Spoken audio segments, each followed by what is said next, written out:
Yo, salamat ho, ma'am.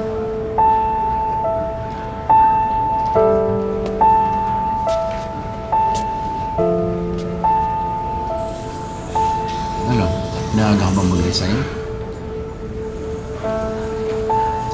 Mas maganda raw kung papalipas pa ako ng ilang buwan. Tsaka mas maayos din kung tatapusin ko yung endo ko. Pero, kaya yan. Sigurado ka? Oo naman. Ako pa. Tsaka hindi naman palaging ganito eh. Basta ang gagawin ko, sisipag na lang ako. Hanggang sa isang araw, matutupad ko na yung pangarap namin karoon ng sariling bahay.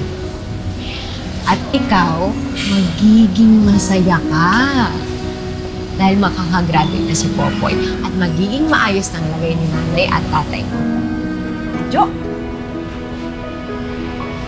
Jo.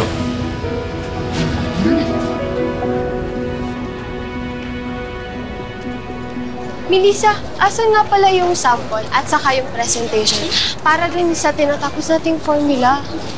Nakuha mo na ba? Oh, sige, mamaya.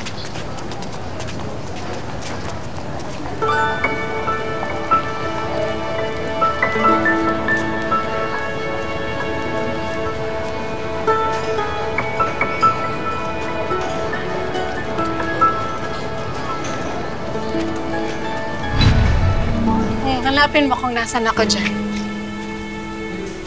Ito ba, Nay? Wow! Champion ka ba, Nay? May medal ka, oh. Ma?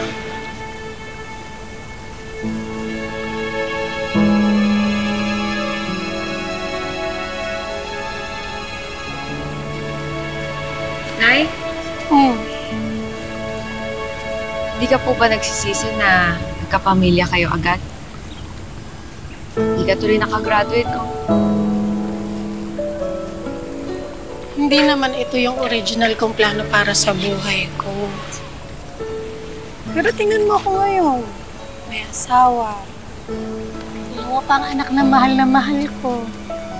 Wala akong pinagsisisihan.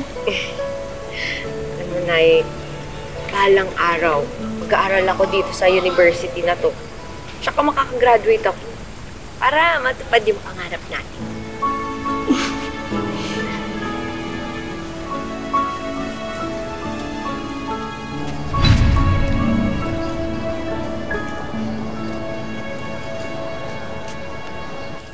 Nay, dito na ako sa USAP.